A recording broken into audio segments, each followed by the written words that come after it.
பண்பாடு, நாகரீகம், மொழி, கவிதை, மரம், புரட்சி இவையாவும் பெண் என்றால் ஆண்களுக்கு மட்டும் எதற்கு அதிகாரம்? பண்பாட்டு திறவுகோல்களை பெண்களின் கைகளில் கொடுக்க மறுப்பது ஏன்? என் குரல் வெளியில், என் வார்த்தை சுவையில் எப்போதும் நான் பாதுகாப்பாக இருக்க வேண்டும்.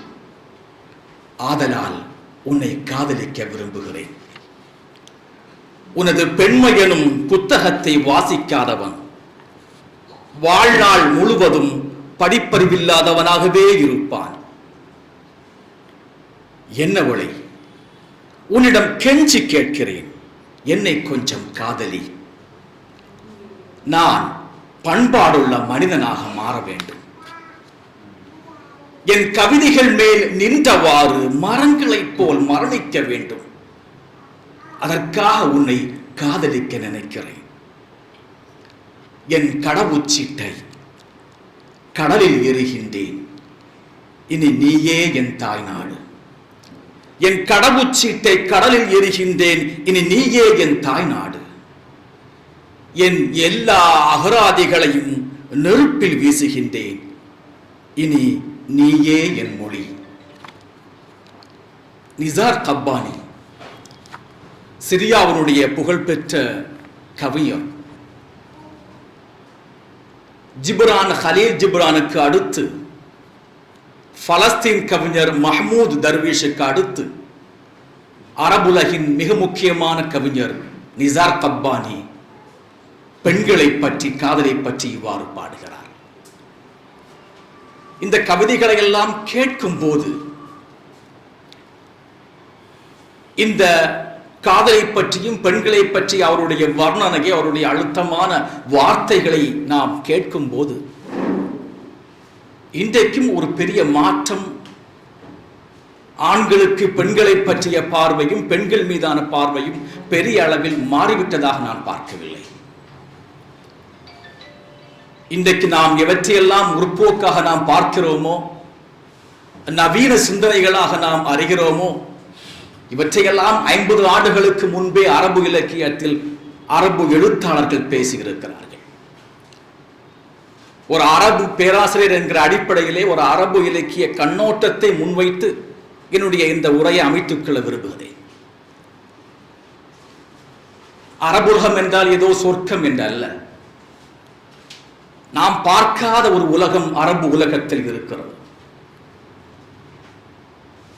இஸ்லாம் பெண்களுக்கு வழங்கியிருக்கிற உரிமைகளுக்கு அப்பாற்பட்டு சமயத்தின் பெயரால் பெண்கள் எவ்வாறு நடத்தப்பட்டிருக்கிறார்கள் என்கிற ஒரு வரலாறு அரபு இலக்கியம் முழுவதும் நம்மால் வாசித்து பார்க்க முடியும். அதையெல்லாம் தாண்டி பெண்தான் வளர்ச்சியினுடைய முக்கியமான அடையாளமாக இருக்கிறார்கள் என்கிற கருத்தை அரபு இலக்கிய வட்டத்திலே, வரலாற்றிலே அரபு படைப்பாளர்கள் ஒவ்வொரு நாளும் எழுதி கொண்டே இருக்கிறார்கள். பெண்களை விட்டு நாம் ஒரு வளர்ச்சியை, ஒரு முன்னோட்டத்தை, ஒரு முன்னேற்றத்தை, ஒரு நாகரீகத்தை நாம் பார்த்துவிட முடியாது என்கிற கருத்தை அழுத்தமாக அரபு எழுத்தாளர்கள் சொல்லிக் கொண்டே இருக்கிறார்கள்.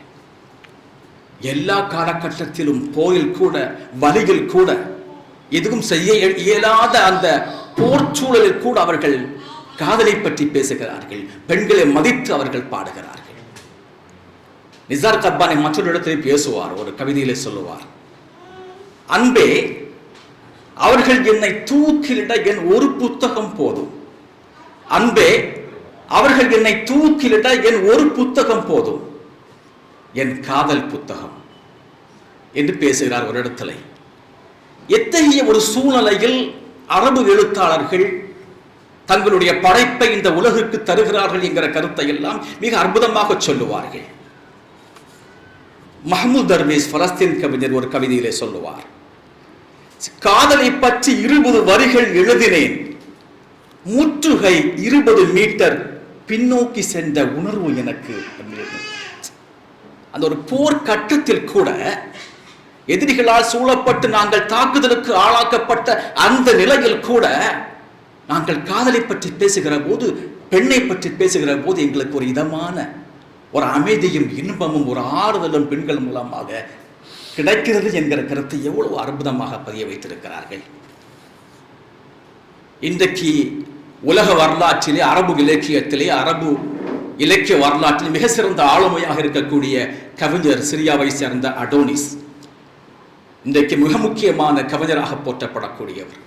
அவர் ஒரு கவிதையிலே சொல்லுவார், தையல்காரரே என் காதல் கிழிந்து விட்டது, தையல்காரரே என் காதல் கிழிந்து விட்டது, உங்களிடம் காற்று நூல் இருந்தால் தைத்து தர முடியுமா என் காதலை அப்படின்னு பேசுறாரு. ரொம்ப ஆழமாக அந்த வலியையும் அந்த உணர்வையும் மிக சிறப்பாக சொல்லக்கூடிய இந்த அரபு இலக்கியத்தினுடைய, குறிப்பாக கவிதை இலக்கியம் என்பது மிக முக்கியமானது.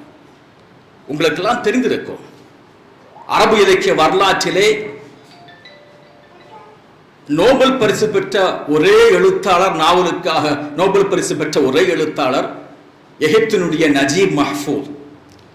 1988 அவுலாது ஹாரத்தினா, சேரி குழந்தைகள் என்கிற ஒரு அற்புதமான ஒரு நாவல், அந்த நாவலுக்காக அவருக்கு நோபல் பரிசு கிடைத்தது. இதற்கு அடுத்தபடியாக அரபு இலக்கியத்தில் பெண்களுடைய பங்களிப்பு என்பது மிக அற்புதமானது. இன்றைக்கு 2 மிக முக்கியமான புதிய எழுத்தாளர்கள் இந்த விருதை வாங்க இருக்கிறார்கள், தேர்வு செய்யப்பட்டிருக்கிறார்கள். அவர்களுக்காக வேண்டி மட்டுமல்ல, எவ்வாறு அரபு இலக்கியத்தில் பெண்கள் முக்கியமான பங்களிப்பு இன்றைக்கும் ஆட்சிக்குள் இருக்கிறார்கள் என்பதை நாம் எண்ணி பார்க்க வேண்டும். சமீபத்தில் 2019 புக்கர் விருது பெற்ற ஒரே அரபு எழுத்தாளர் ஜோஹா அல் ஹாரிசி என்கிற ஒமன் நாட்டை சார்ந்த ஒரு பெண் எழுத்தாளர், இளம் எழுத்தாளர். அரபு இலக்கிய வரலாற்றிலே புக்கர் பரிசு பெற்ற ஒரே பெண், ஒரே எழுத்தாளர், அரபு இலக்கிய எழுத்தாளர் அவர்தான். சையிதாத்துல் கமர், நிலா பெண்கள் என்கிற ஒரு மிக சிறந்த நாவலுக்காக அந்த பரிசு, அந்த விருது அவருக்கு கிடைத்திருக்கிறது. இதே போல ஏராளமான பெண்கள் இன்றைக்கு மிக தீவிரமாக இலக்கியத்திலே இயங்கிக் கொண்டிருக்கிறார்கள். அல்ஜீரியாவை சார்ந்த ஆசியா ஜப்பார் என்கிற ஒரு அற்புதமான எழுத்தாளர், 2009 இவருடைய பெயர் நோபல் பரிசுக்காக பரிந்துரைக்கப்பட்டிருக்கிறது. ஆசியா ஜப்பார் என்கிற ஒரு பெண் எழுத்தாளர். இன்றைக்கு 2 நாட்களுக்கு முன்பு என்னுடைய ஒரு நுண்கதை தொகுப்பு வெளியிடப்பட்டிருக்கிறது, புயல் முட்டை என்கிற ஒரு நுண்கதை தொகுப்பு. இது வஃபா அப்துல் ரஸாக் என்கிற ஒரு ஈராக் எழுத்தாளர் லண்டனிலே வசித்துக் கொண்டிருக்கிறார். 2 முறை அவருடைய பெயர் நோபல் பரிசுக்காக பரிந்துரைக்கப்பட்டிருக்கிறது. கிட்டத்தட்ட 60க்கும் மேற்பட்ட நாவல், கவிதை தொகுப்பு, சிறுகதை என்கிற பல தளங்களிலே தீவிரமாக இயங்கிக் கொண்டிருக்கக்கூடிய ஒரு அற்புதமான பெண் எழுத்தாளர் வஃபா அப்துல் ரஸாக். அதே போல இதற்கெல்லாம் முன்னோடியாக அரபு இலக்கிய வரலாற்றிலே, அரபு கவிதை வரலாற்றிலே புது கவிதையை அறிமுகம் செய்ததே ஒரு பெண் கவிஞர் என்கிற ஒரு குறிப்பு மிக முக்கியமான குறிப்பு. நாசிக் அல் மலாயிகா என்கிற எகிப்து நாட்டை சார்ந்த ஒரு எழுத்தாளர். அவருடைய முதல் தொகுப்பு 1947 வருகிறது, காலரா அப்படிங்கிற ஒரு தொகுப்பு. இதுதான் அரபு இலக்கியத்திலே, அரபு கவிதையிலே ஒரு முக்கியமான ஒரு புது கவிதை தொகுப்பாக அறிமுகம் செய்யப்பட்ட ஒரு வரலாற்றை நாம் பார்க்கிறோம். இதே போல ஏராளமான பெண் எழுத்தாளர்கள் நபிகள் நாயகம் காலத்திற்கு முன்பிருந்தே அரபு இலக்கியத்தினுடைய பெண்களுடைய பங்களிப்பு முக்கியமாக இருந்திருக்கிறது என்பதுதான் நாம் கவனத்தில் கொள்ள வேண்டும். நிறைய நவால் சாதாவியை பற்றி நீங்கள் கேள்விப்பட்டிருப்பீர்கள். டாக்டர் நவால் சாதாவி அவர்களும் எகிப்தினுடைய முக்கியமான எழுத்தாளர், சமீபத்திலே மறைந்தார். மிக சிறந்த பெண்ணிய எழுத்தாளர், பெண்ணியம் சார்ந்து 50க்கும் மேற்பட்ட நாவல்களையும் சிறுகதைகளையும் எழுதியிருக்கிறார். அடிப்படையில் அவர் ஒரு மருத்துவர். அவருடைய ஒரு நாவலை, சூனிய புள்ளியில் பெண் என்கிற ஒரு நாவலை தமிழிலே லதா ராமகிருஷ்ணன் அவர்கள் மொழிபெயர்த்திருக்கிறார்கள். அதுதான் அவருடைய தமிழுக்கு வந்திருக்கக்கூடிய ஒரே நாவல். டாக்டர் நவால் சாதாவி மிக புரட்சிகரமான எழுத்தாளர். இதை தவிர மிக முக்கியமாக ரலுவா ஆஷூர் என்கிற ஒரு எழுத்தாளர், இவருடைய முக்கியமான நாவல் கர்நாத்தா அப்படிங்கிற ஒரு நாவல். இதையெல்லாம் தாண்டி சிறந்த 100 அரபு நாவல்களுடைய வரிசையிலே இடம்பெற்ற ஒரே ஒரு பெண் எழுத்தாளர் அஹ்லா முஸ்தகானிமி என்கிற அல்ஜீரியாவை சார்ந்த ஒரு பெண் எழுத்தாளர்.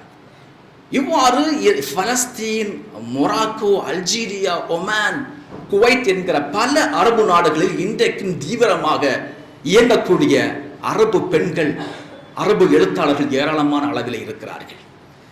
அந்த வகையில் இந்த நிகழ்வு என்பது பானி இக்பால் அவர்களுடைய பெயரால் வழங்கப்படக்கூடிய இந்த இலக்கிய விருது இருக்கிறதே, இளம் படைப்பாளிகளை, குறிப்பாக பெண்களை ஊக்கப்படுத்த வேண்டும், அவர்களுடைய எழுத்தை போற்ற வேண்டும், கொண்டாட வேண்டும், அவர்களுக்கு ஒரு ஊக்கமாக இந்த பரிசு அமைய வேண்டும் என்ற அடிப்படையிலே இந்த விருது ஏற்பாடு செய்யப்பட்டிருக்கிறது. நண்பர்களே, பானி இக்பால் அவர்களை பொறுத்தவரையில் எனக்கு 2019 அறிமுகமானவர்கள். நான் 2019 குவைத்தில் நடைபெற்ற திருக்குறள் மாநாட்டிலே கலந்து கொள்வதற்காக நான் சென்றிருந்தேன். ஐயா புவி அவர்கள், நம்ம கவி பூங்குன்றனார் அவர்களும் நானும் அந்த விழாவிலே திருக்குறள் மாநாட்டிலே கலந்து கொள்வதற்காக சென்றிருந்தோம். அப்போது வாழ்த்துறை வழங்கினார்கள் பானி இக்பால். மிக சிறப்பாக எப்போதும் ஒரு தற்காலத்தில் இன்றைக்கு என்ன நடந்து கொண்டிருக்கிறது என்பதை உணர்ந்து பேசக்கூடிய மிக அற்புதமான ஒரு படைப்பாளி, ஒரு சிந்தனையாளர். உங்களுக்கெல்லாம் தெரியும், ஒன்றும் பெரிதாக அரபுலகில் மட்டுமல்ல, இன்றைக்கும் பெண்கள் சார்ந்த ஒரு சமூக கட்டமைப்பு பெரிதாக மாறி விடவில்லை என்றுதான் நான் பார்க்கிறேன். இப்படிப்பட்ட ஒரு சூழ்நிலையில் பெண் எழுத்தாளர்கள் உருவாவது என்பது மிக சவாலான ஒரு விஷயம். நான் பொதுவாகவே சொல்லுவேன், நீங்கள் எழுத வந்துவிட்டால் எந்த அச்சமும் இல்லாமல், பயமும் இல்லாமல் தைரியமாக நீங்கள் உறுதியாக முன்வர வேண்டும், எழுத வேண்டும் என்பதுதான் என்னுடைய வேண்டுகோளாக நான் முன்வைக்கக்கூடிய விஷயம்.